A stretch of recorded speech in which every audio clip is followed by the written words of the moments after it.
খালা, এই ময়না খালা, এদিকে আসো। কই? কি রে, সকালবেলা আমার ষাঁড়ের মতন চিৎকার করতেছিস কেন তুই? মা তোমাকে কতদিন বলছি এই অর্থ ইউজ না করতে? তুই মানুষ হলে আমি তো এই ষাঁড় শব্দটার মুখে আনতাম না, তাই না? তোমাকে বলে কোনো লাভ নেই। এই যে দেখো, 2 দিন আগে বলছি শার্টটা ধুয়ে রাখতে। আজকে আমার ক্লায়েন্টের সাথে পিপিএম, আমি মাইন্ড সেট করে রাখছি এই শার্টটা পরে যাবো, ধুয়ে রাখে নাই। ময়না একা মানুষ, এত কিছু কি আর ওর মনে থাকে? মনে থাকবে কিভাবে? সারাদিন তো থাকে মোবাইল আর রিলসের মধ্যে। এই জন্যই তো বলি তোকে বিয়ে করে ফেল, তাহলে তো এত ছোটখাটো জিনিস নিয়ে তোর আর মাথা ঘামাতে হতো না। তুমিও না, মানে সব কিছুর মধ্যে এই বিয়েটাকে টেনে আনতে হবে। এই, তোর কোনো দিকে খেয়াল আছে? তোর বয়স কত হয়েছে জানিস? কয়দিন পরে তো তোর জন্য আর মেয়ে খুঁজে পাওয়া যাবে না। শোনো মা, ক্যারিয়ার দাঁড়িয়ে গেলে মেয়ের অভাব হবে না। তাছাড়া এই বিয়ে শাদী তো আমার জীবনের লক্ষ্য না।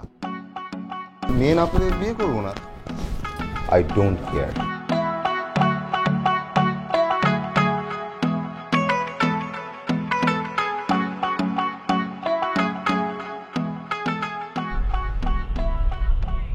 ম্যাডাম, আপনারা গত 4-5 মাস ধরে কইতাছি নতুন বিয়া করছি, সংসারও এক যে ডাবল, আগের স্যালারি থেকে পোষায়?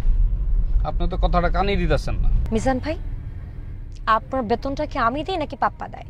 দেয় তো স্যারই। তাহলে আপনি আমাকে কেন বলতেছেন? স্যারের কয়ে কোনো লাভ আছে?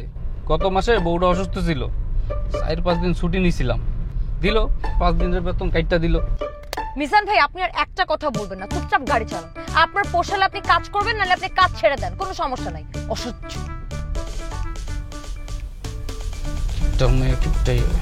মিজান ভাই, আপনি কি আমাকে গালি দিচ্ছেন? আস্তাগফিরুল্লাহ, কি কইতাছেন ম্যাডাম? আপনি যে মনে মনে আমাকে কি বলেন আমি কিন্তু বুঝি। এই মাসটা যাক, আপনার জবটা আমি দেখতেছি।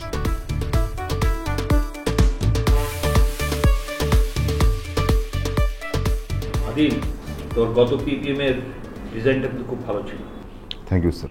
শোনো, এবার আমাদেরকে বেবি গার্ডেন্সের দিকে স্যার, আপনি খামটা ফেলে এসেছিলেন, অজু করার সময় বেসিনের ওখানে পাইছি। হ্যাঁ, বলো কি? আমার 1 লাখ টাকা ফেলেছিলাম। দেখো বয়স হলে যা হয়। ও, থ্যাংক ইউ বোতাল সাহেব। আপনাকে কি দেই? এই যে, এই নাও। এটা কি? 5 টাকা নেন। এই 5 টাকা দিয়ে আমি কি করব? পান সিগারেট খাবেন? আমার লিভার ফুটো হয়ে যাওয়ার পরের থেকে চা, পান, সিগারেট সব খাওয়া নিষেধ। তাহলে কি কাউকে দান করে দেন? জানতো ইম্পর্টেন্ট কাজের মধ্যে হয়েছি। কি এটা?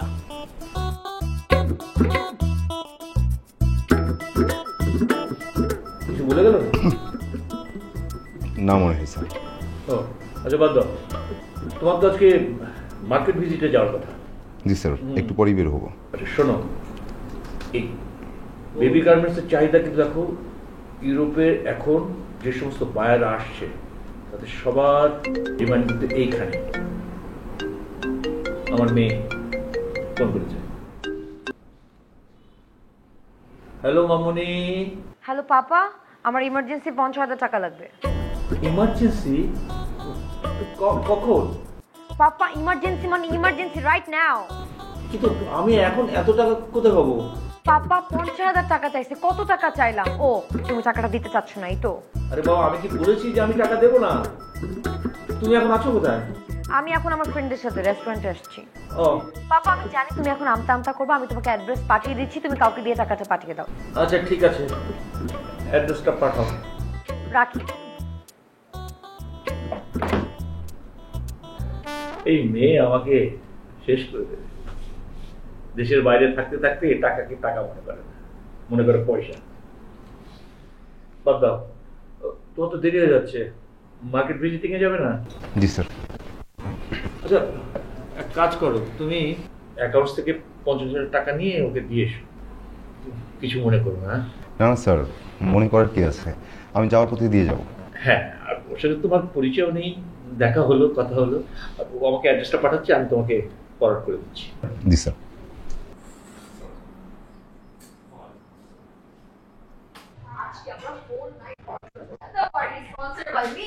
না না, আজকে আমি বাইরে থাকতে পারবো। অর্পা যেটা বলে সেটাই। Excuse me. ইয়েস। আপনি অর্পা? বাবা কি তোমাকে পাঠাই টাকা দিয়ে? ও হ্যালো, আমি তখন কি করি? বাবা কি তোমাকে পাঠাইতো টাকা দিয়ে? টাকা দাও। হ্যাঁ, টাকা পাঠিয়েছে, কিন্তু সেটা তোমাকে দেওয়ার জন্য কিনা এই ব্যাপারে আমি কনফিউজড। মানে আর wait, তুমি কি আমাকে তুমি করে বললা? তোমাকে কেন তুমি করে বলছি? পাশে এসে দাঁড়াও, বুঝিয়ে বলছি। হোয়াট? মানে পাশে এসে দাঁড়াও। What do you mean by পাশে এসে দাঁড়াও? বুঝলাম না তো। হুম, ওখানে না, এখানে এসে দাঁড়াও। এই ছেলে, তোমার তো সাহস কম না? তুমি কি জানো তুমি কার সাথে কথা বলতেছো? Do you even know who am I? টাকাটা দিয়ে এখান থেকে ফুটো, যাও। আমার সাহস কম নাকি বেশি আমি এখান থেকে যাবো কি যাবো না এটা আমার একান্তই ব্যক্তিগত ব্যাপার। তার আগে তুমি বলো, তুমি আমাকে তুমি করে বলার সাহস কোথায় পেলে? হোয়াট? মানে আমি তোমার চাইতে লম্বায় মিনিমাম 1.5 হাত বেশি লম্বা। তোমার বয়স কত হবে? 23, 24? আমার বয়স 33, মিনিমাম 10 বছরের বড় আমি তোমার চাইতে। তাছাড়া প্রথম সাক্ষাতে কাউকে আপনি করে বলা ভদ্রতা। মানে আমার পাপার অফিসে যে 2 টাকা বেতনের চাকরি করে তার কাছ থেকে আমাকে ভদ্রতা শিখতে হবে? কারেকশন প্লিজ, আমি তোমার বাবার কর্মচারী, তোমার কর্মচারী না। So do respect. If I don't respect তাহলে কি হবে? কানে নিচে একটা মারবো না। রেসপেক্ট কিভাবে করতে হয় সারা জীবন মনে থাকবে।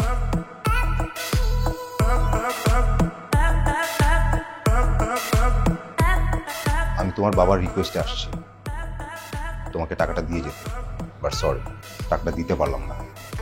তোমার বাবার কাছ থেকে গিয়ে নিয়ে আসো। এই ছেলে কোথায় যাচ্ছিস? টাকা দিয়ে দাও বলছি। এই ছেলে, স্যার, টাকা লাগেনি, ম্যানেজ হয়ে গেছে। বাহ, you are great man. Sir টাকা লাগবে কিনা জানি না, আপনার মেয়েকে আমার টাকা দিতে ইচ্ছা হয়নি, তাই নিয়ে চলে আসলাম। মানে বুঝলাম না। স্যার আমার মনে হয় কি আপনার মেয়ে আপনার অতি আদরের লাইফে বকে যাচ্ছে, তার প্রপার কেয়ার দরকার, আর আপনি ওইভাবে টাকা দিয়ে তার ভবিষ্যৎ নষ্ট করছেন। কি করবো, মা মরা মেয়ে, বেশি প্রেশার দিতে পারি। তাতে স্যার আপনারই ক্ষতি হচ্ছে। বাবা তুমি এই মুহূর্তে এই লোকটাকে আমাদের অফিস থেকে ঘাট ধাক্কা দিয়ে বের করে দিবে। ঠান্ডা হও বাবা আমি এত কথা বলতে চাচ্ছি না, আমি বললাম যে এই লোকটাকে ঘাট ধাক্কা দিয়ে বের করে দাও অফিস থেকে, নাহলে কিন্তু আমি পুরো অফিস আগুন লাগাই দিব। বলি, আমি আমি ব্যাপারটা দেখছি। হ্যাঁ, ওই টাকাটা আমার কাছে দিয়ে গেছে, তো লাগবে, আমি আমি আমি দিচ্ছি। বাবা আমার কোনো টাকা লাগবে না, তুমি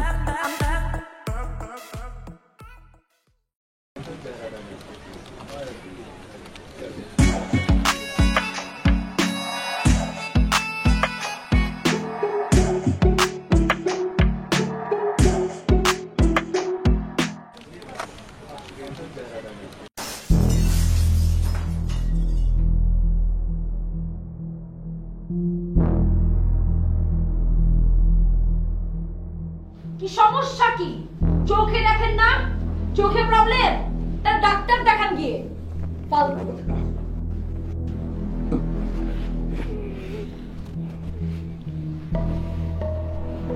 সে সরি, সরি বলো।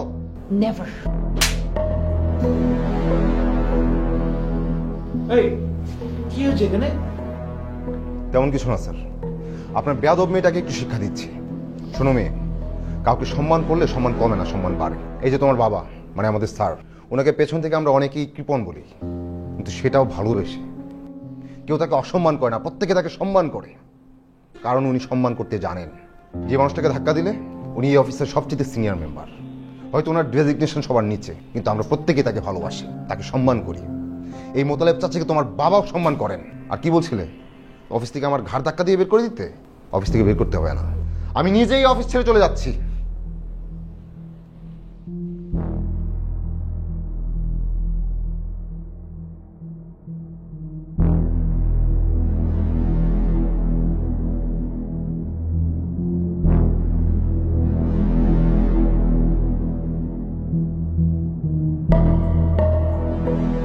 দেখো, ছেলে মানুষ, মাথাটা একটু গরম, ওর জন্য তুমি আমাকে এত বড় শাস্তি দিও না। এই কোম্পানি তো তোমার একটা অবদান রয়েছে, তাই না? আমি তোমাকে ছাড়া কার উপর ভরসা করবো বলো তো? আর কোম্পানি তো তোমারও, তুমি এটা ছেড়ে কোথায় যাবে বলো? প্লিজ ওকে এক্সকিউজ করো। জি স্যার। থ্যাংক ইউ ভাই।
জি স্যার, আসসালামু আলাইকুম। ওয়ালাইকুম আসসালাম।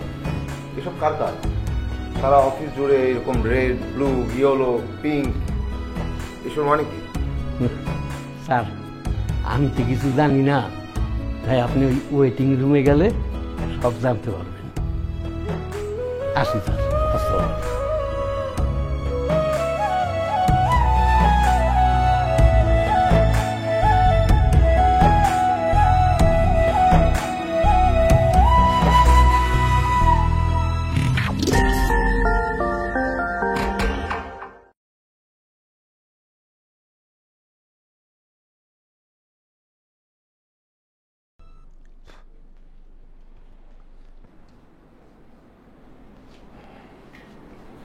বসো বসো, এতটা ভদ্রতা আমাকে দেখাতে হবে না,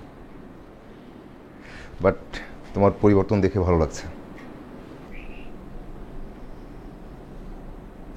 সবকিছু আপনার জন্য পসিবল হয়েছে। বাহ, শুনে ভালো লাগলো। আমার জন্য কারো জীবনে পরিবর্তন আসছে। চলো আজকে তোমাকে ট্রিট দিই।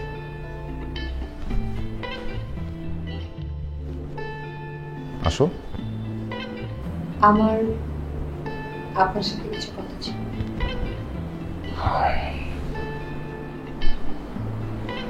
বলো। I think I'm in love with you. Sorry, বুঝলাম না। আমি সিরিয়াসলি বলছি। দেখো, জীবনটা সিনেমা না যে যা ইচ্ছা ভাবলাম আর হয়ে গেল। তুমি ছোট, বয়স কম, হুটহাট কিছু ভাবতেই পারো, এটা স্বাভাবিক, কিন্তু আমার এইভাবে ভাবাটাও বেমানান। I'm really sorry. সেদিন আসলে আমার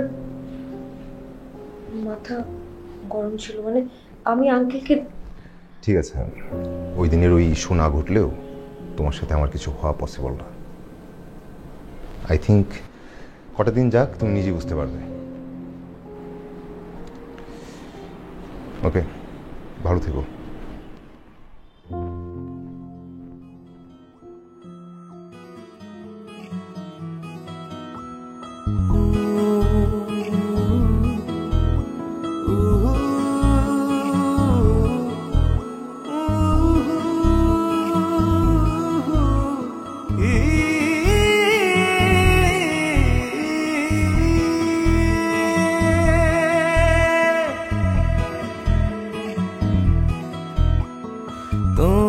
তোমারি মায়াতে জড়াই আমি আনমনে,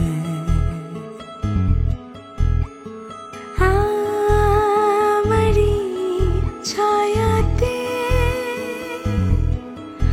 হারা তুমি পথ ভুলে। মন জানে, আমার মন জানে, এই মনে স্বপ্ন কে বনে। মন খোঁজে, আমার মন খোঁজে, এই চোখে পলক বুঝে। তোমায় পেয়ে খুঁজে যাই সারাক্ষণ, তোমার চোখে হারায় মন। ও তোমায় ভেবে যাচ্ছি এখন। অর্পা, তোমার বাবার অফিস বলে তুমি যা ইচ্ছা তাই করে যাচ্ছ, যা আমার মোটেও পছন্দ হচ্ছে না। তুমি যদি তোমার বাড়াবাড়ি বন্ধ না করো, তাহলে চাকরিটা আমার ছেড়ে দিতে হবে। আমি সত্যি অফিস ছেড়ে চলে যাব।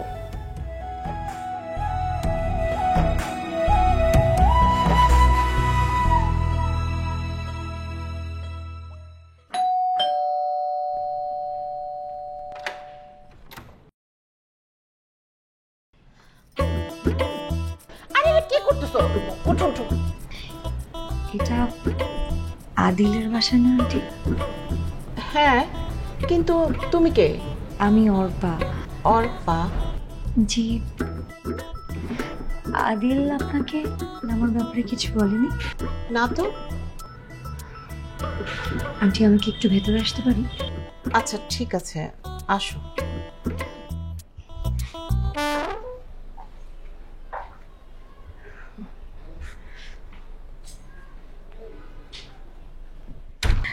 গত 5 মাসে আদিল আমাকে অনেকবার বলেছে তোমাকে মায়ের সাথে দেখা করাতে নিয়ে যাব, মায়ের সাথে দেখা করাতে নিয়ে যাব।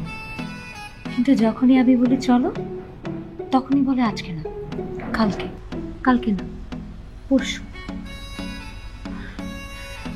তাই আমি নিজেই লজ্জা শরমের মাথা খেয়ে আপনার সাথে পরিচিত হতে এলাম। তুমি কি আদিলের গার্লফ্রেন্ড? আরে আরে আরে আরে মা, বেঁচে থাকো, বেঁচে থাকো। মায়ের জন্য এত দরদ, এত মায়া, অথচ লুকায় লুকায় এত দূর চলে গেছো, মা কিছুই জানি না? মা তুমি তো কিছুই খেলা না, আর একটু নাও। না মা, আন্টি আমার খাওয়া শেষ।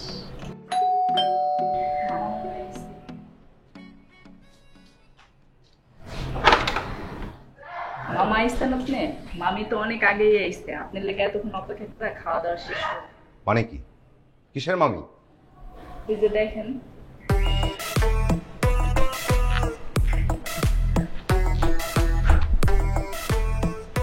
এই মেয়ে, তোমার সমস্যা কি? নর্মাল কথা তুমি বুঝো না? আরে আজব, তুই ওর সাথে খারাপ ব্যবহার করতেছিস কেন? দোষ তো তোর, তুই মায়ের কাছে সব কথা গোপন করছিস। মা, তুমি যেটা জানো না, বুঝো না, সেটা নিয়ে কথা বলো না। আমার অত কিছু জানার দরকার নাই। মেয়েটা মাত্র খাওয়া শেষ করলো, খাবার টেবিলে কেউ কারোর সাথে খারাপ ব্যবহার করে? খাওয়া শেষ? তাহলে তো কোনো সমস্যা নেই, সোজা বাসায় যাও। অল্প বয়সে বেশি পেকে গেছো তাই না? কাল স্যারকে বলে তোমার ব্যবস্থা করতেছি। কি আজো, এ মেয়ে কান্না করে কেন? মা প্লিজ তুমি ঘরে যাও, তারপর তোমাকে বুঝিয়ে বলছি। আরে মেয়েটা কাঁদতেছে। মা তুমি ঘরে যাও, আমাকে আমার মতো ডিল করতে দাও। আসো। এই কথা কানে যায় না, আসো।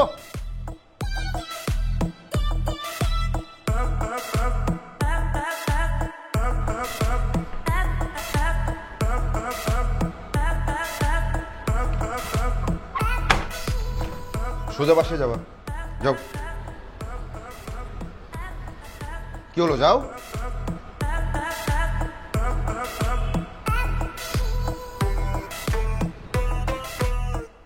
যাও। আমি যাব না, আমি এখানেই দাঁড়াতে, আমি দেখি তুমি কি করো। তোমার যা ইচ্ছা তা করো, আই ডোন্ট কেয়ার। আরে দরজা খোল, মেয়েটার সাথে তুই এটা কি ধরনের ব্যবহার করলি? হ্যাঁ মা, চলো তো ভিতরে চলো, আমি বুঝিয়ে বলছি।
তোকে তো আর আমি এমনি এমনি সার বলি না, সারের মতন কাজ করিস দেখেই সার বলি। একটা মেয়ে ভুল করছে, ভুলের জন্য সে তোর কাছে মাফও চাইছে, তুই মাফ করিস নাই, সেজন্য সে বাসা পর্যন্ত চলে আসছে। এখন কিন্তু খুব বাড়াবাড়ি হচ্ছে। আমি একদম বাড়াবাড়ি করছি না মা। তুমি তো এসব বড় লোকের মেয়েদের চেনো না। ওদের মন গলানো কাহিনী দেখে তোমার মন গলতে পারে, আমার মন গলবে না। আজ এরা কথা বলিস না। বাসার সামনে একটা মেয়ে দাঁড়ায় আছে, লোকে দেখলে কি বলবে? তাছাড়া মেয়েগো ডাকতেছে, যে কোনো সময় বৃষ্টি নামবে। মেয়েটা কি এখন বৃষ্টিতে ভিজবে? তুই যা, গিয়ে ওকে বুঝায় শুনে বাসায় পাঠায় দে। আর তুই যদি না যাস তাহলে কিন্তু আমি যাব। বাদ দাও না, কিছুক্ষণ দাঁড়িয়ে থাকবে, তারপর মশার কামড় খেলে এমনি এমনি চলে যাবে। আমি গেলাম কিন্তু। আচ্ছা ঠিক আছে, তুমি যাও, ঘরে যাও, আমি দেখছি কি করা যায়। ঠিক আছে।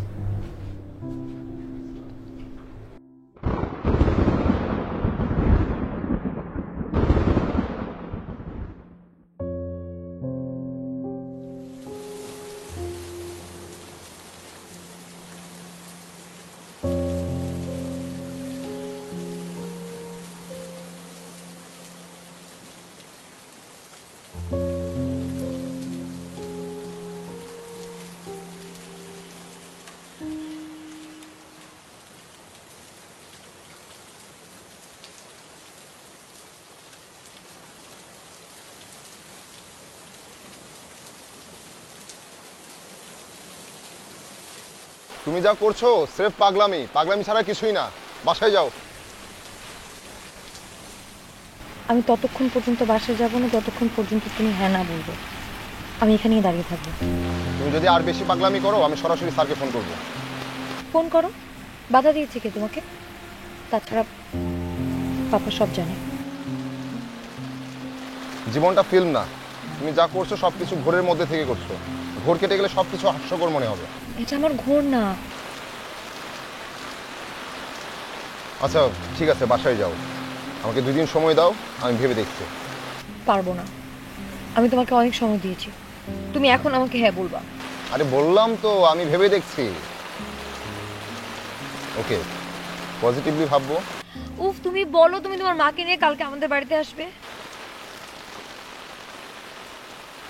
ঠিক আছে, তোমাদের বাসায় যাবো। প্রমিস? প্রমিস। এখন বাসায় যাও, নয়তো ঠান্ডা লাগবে।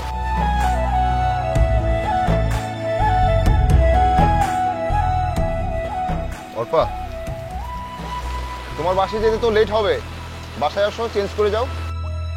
তুমি আমি দুজনে এক হয়ে এক মনে উড়ে যাই অসময়।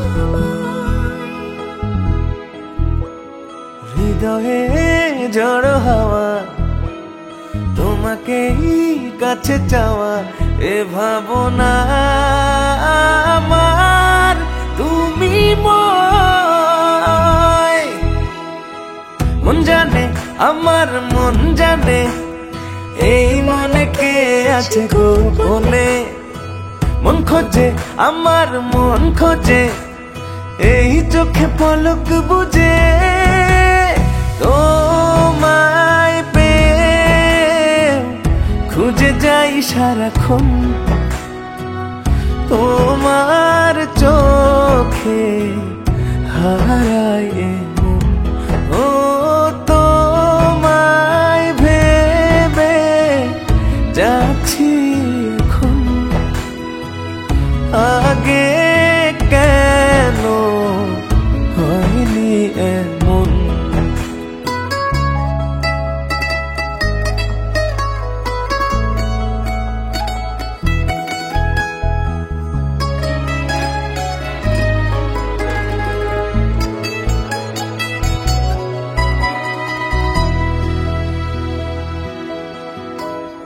তোমারই কারণে স্বপ্নে জাগরণে কেটে যায়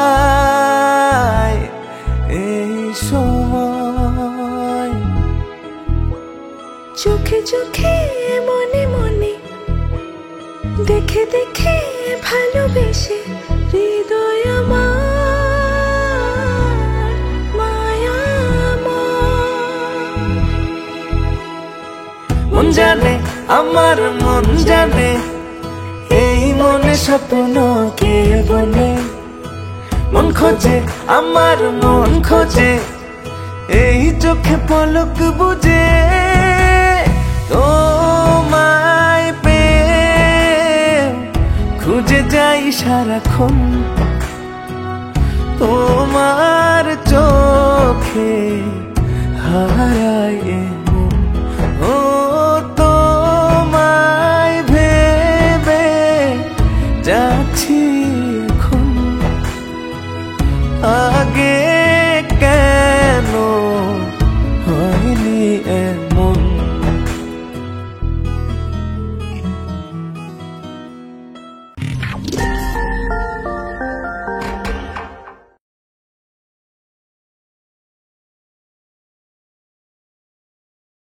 জানো আদিল,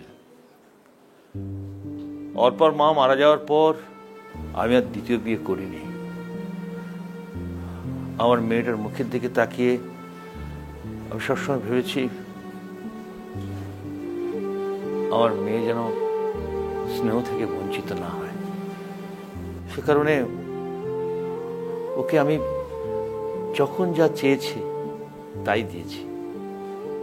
তুই বলছিলে না যে টাকা পয়সা দিয়ে আমি ওর ভবিষ্যৎ নষ্ট করে ফেলছি। কি করবো বলো, একটা মা মারা মেয়েকে আমি বাবা হয়ে কড়া শাসনে তো রাখতে পারি না।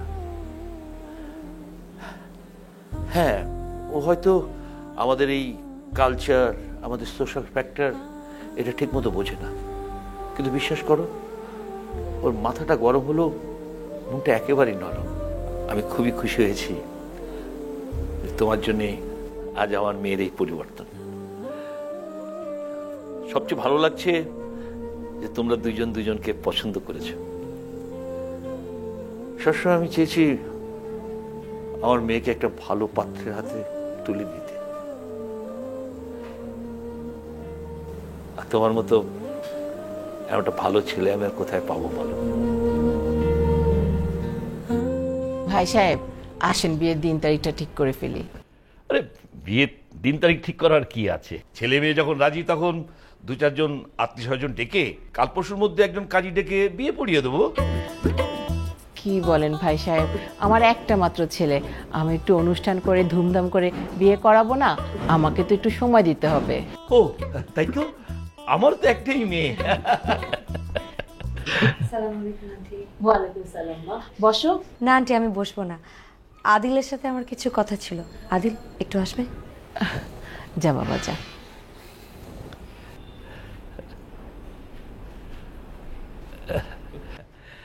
ঠিক আছে, আপনি যখন চাইছেন যে বড় করে আয়োজন করতে, তখন দুই পরিবার মিলে আমরা একটা জায়গা ঠিক করে দুটো রিসেপশন একসঙ্গে করে ফেললাম। আপনাদের কিছু আসলো, আমাদের কিছু গেল, সবাই মিলে একটা বড় আয়োজন করা গেল আর কি। জি।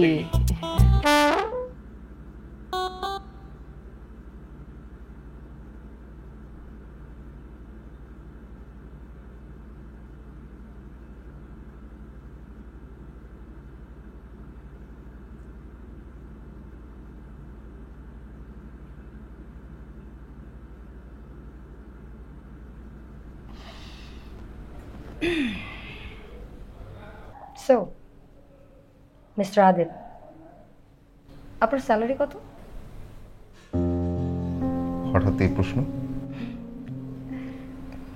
আপনার সাথে আমার বিয়ে হবে, আপনার স্যালারি সম্পর্কে জানার অধিকার আমার নেই? ৮০,০০০। আপনারা এখন যে বাসায় থাকেন সেটা কি ভাড়া বাসা? না, বাবা রেখে যাওয়া ফ্ল্যাট। তার মানে বাসা ভাড়া লাগছে না, কিন্তু মান্থলি সংসারের খরচ আমি ধরলাম 60 to 70,000, বাকি থাকলো 10,000 আমার হাত খরচ। 10,000 টাকা দিয়ে আপনি আমাকে চালাতে পারবেন? মানে কি? মানে খুবই সিম্পল, আমি প্রত্যেকদিন 40 to 50,000 টাকা খরচ করি, সেখানে আপনি আমাকে মান্থলি 10,000 টাকা দিয়ে কিভাবে চালাবেন? বুঝলাম না, এসব তো তুমি আগেও জানতে পারতে। আর আজ তুমি আপনি করে কেন বলছো? তুমি কি আমাকে ডেকে এনে অপমান করছো? না, আমি অপমান করছি না, আমি আপনাকে বাস্তবতা শেখাচ্ছি।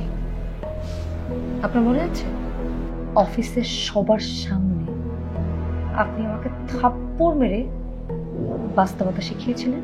সেই দিন থেকে আমি অপেক্ষা করছিলাম আজকের দিনটার জন্য। আশা করি আপনি বুঝতে পারছেন আমি আপনাকে কি বলতে চাচ্ছি। আর যদি বুঝতে না পারেন সমস্যা নেই, আমি আপনাকে বুঝিয়ে বলছি। আপনি এই মুহূর্তে আমার বাড়ি থেকে বের হয়ে যাবেন।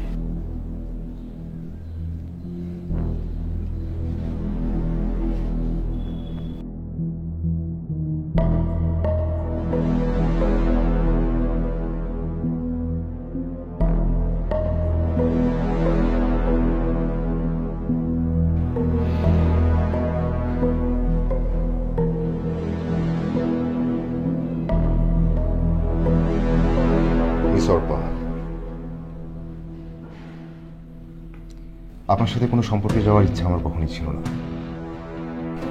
ইভেন আজ অবাক হচ্ছি না, কষ্টও পাচ্ছি না, কারণ আমি বাস্তবতা বুঝি, বাস্তবতা মেনে নিতে পারি। শুধু একটা কথা মনে রাখবেন, প্রেম, সম্পর্ক, বিয়ে, সংসার এসবে টাকার হিসাব চলে না। শুরুতে আপনার পাগলামিগুলো আমার কাছে স্রেফ ছেলে মানুষই মনে হতো, হেসে উড়িয়ে দিতাম। কিন্তু কখন যে আপনার এই ছেলে মানুষই পাগলামিগুলো আমার কাছে ভালো লাগা থেকে ভালোবাসা হয়ে গেল, আমি নিজেও টের পাইনি। আজ আপনাকে ভালোবেসে এসেছিলাম, কিন্তু আপনি আমার ভালোবাসাকে মাসিক স্যালারিতে কনভার্ট করলেন। টাকা, সংখ্যা, অঙ্ক এসব ক্যালকুলেটরে হিসাব করা যায়, কিন্তু কোনো ক্যালকুলেটর ভালোবাসা হিসাব মেলাতে পারবে না। ভালোবাসা হিসাব চলে না। তারপরেও যদি আপনি হিসাব মেলানোর চেষ্টা করেন, লোক দেখানোর সুখ পেতে পারেন, মানসিক শান্তি কখনোই পাবেন না। ভালো থাকবেন।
খুঁজে যাই সারাক্ষণ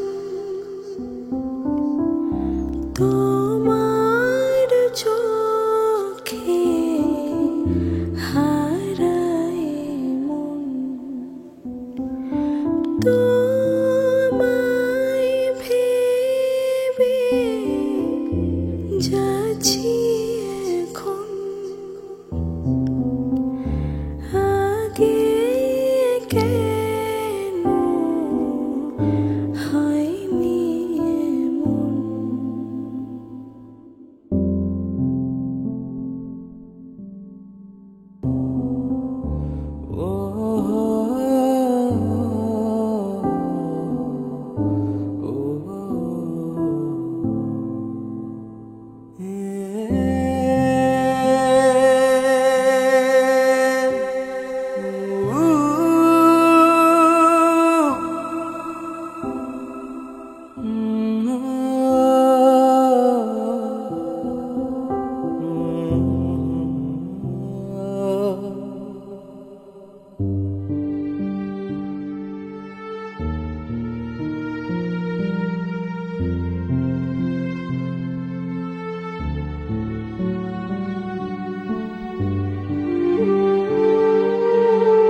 করি দেখি চুপচাপ। অর্পার বাবা ফোন দিছিল, বিয়ের ডেটটা নিয়ে কথা বলতে চায়। তোকে না জিজ্ঞাসা করে তো আমি কোনো কিছু বলতে পারি না। কি আজব, চুপ করে আছিস কেন? কথা বল। অর্পার সাথে কিছু হয়েছে? আর বিয়েটা হচ্ছে না। অর্পার বাবাকে বলে দাও সবকিছু ক্যান্সেল করতে। বিয়ে হচ্ছে না মানে কি? কি বলতেছিস আবল তাবল? আমি যা বলছি ঠিকই বলছি। It's final.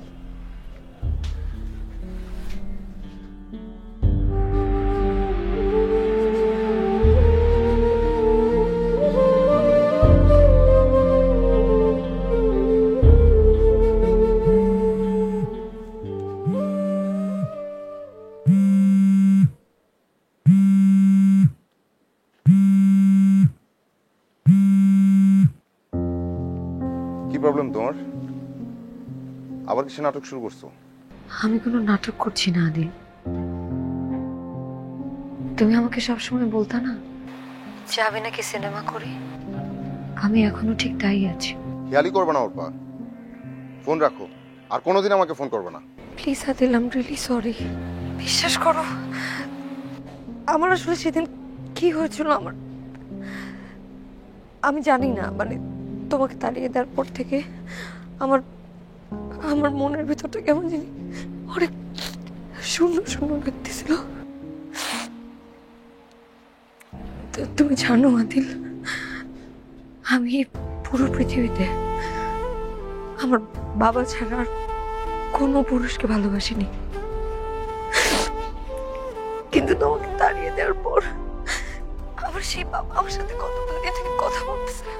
যে মানুষটা আমার বাবার কাছে এত ইম্পর্টেন্ট, আমার কাছে এত ইম্পর্টেন্ট, আমি মনের অজান্তে সেই মানুষটাকে এত কষ্ট দিয়ে ফেললাম। এখন আমার কি মনে হয় জানো, যে পৃথিবীতে আমার বাবা নেই,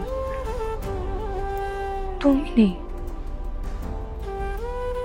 সেই পৃথিবীতে আমার থেকে কি লাভ? বাহ, আবার তোমার সেই মন ভুলানো রংঢং শুরু হয়ে গেছে, তাই না? অর্পা শোনো, ফার্দার যদি তুমি আমার সাথে কোনো রকম যোগাযোগ করার চেষ্টা করো বা তোমার এই নাটক সিনেমা আমার সাথে করো, আমি কিন্তু তোমার বাবার অফিস থেকে রিজাইন নিয়ে একদম শহর ছেড়ে চলে যাব। আর তুমি যদি আমাকে ক্ষমা না করো তাহলে আমি এই পৃথিবী ছেড়ে চলে যাব। তোমার যা ইচ্ছা তা করো। তোমার বিশ্বাস হচ্ছে না, এই তো? না। ঠিক আছে, আমি 1 থেকে 3 গুনবো। যদি এর মধ্যে তুমি আমাকে ক্ষমা না করো তাহলে আমি ছাদ থেকে লাফ দিব। 1, আই 2, ডোন্ট 3। কেয়ার।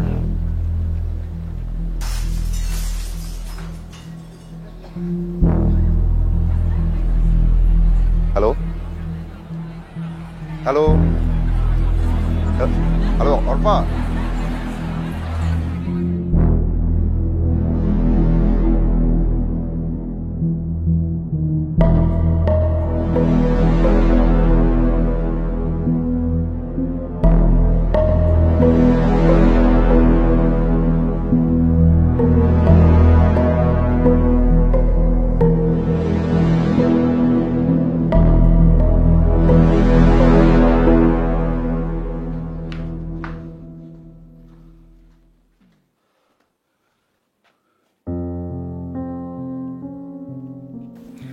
কি অবস্থা ওর?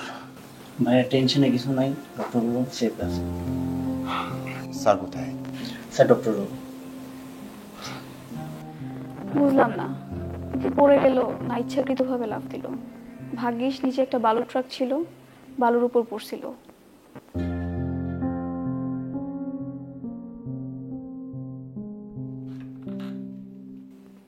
আপনারা এখন যেতে পারেন, কিন্তু সবাই একসঙ্গে নয়, একজন একজন করে। ভাইয়া তাহলে আপনি যান, আমরা বাইরে ওয়েট করছি।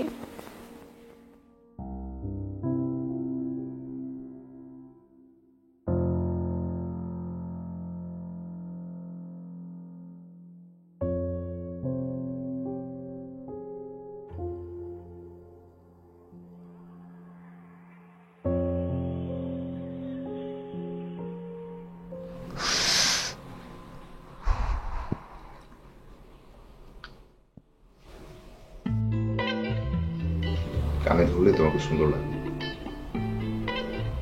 একদম বারবি ডলের মতো। এবার হাত নামো। আগে বলো তুমি আমাকে মাফ করেছো। বললাম। এভাবে না, হাত ছুঁয়ে বলো।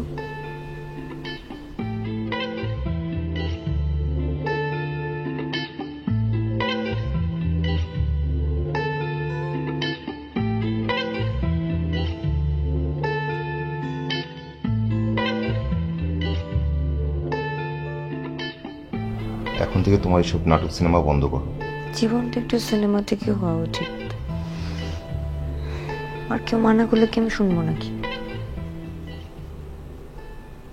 I don't care.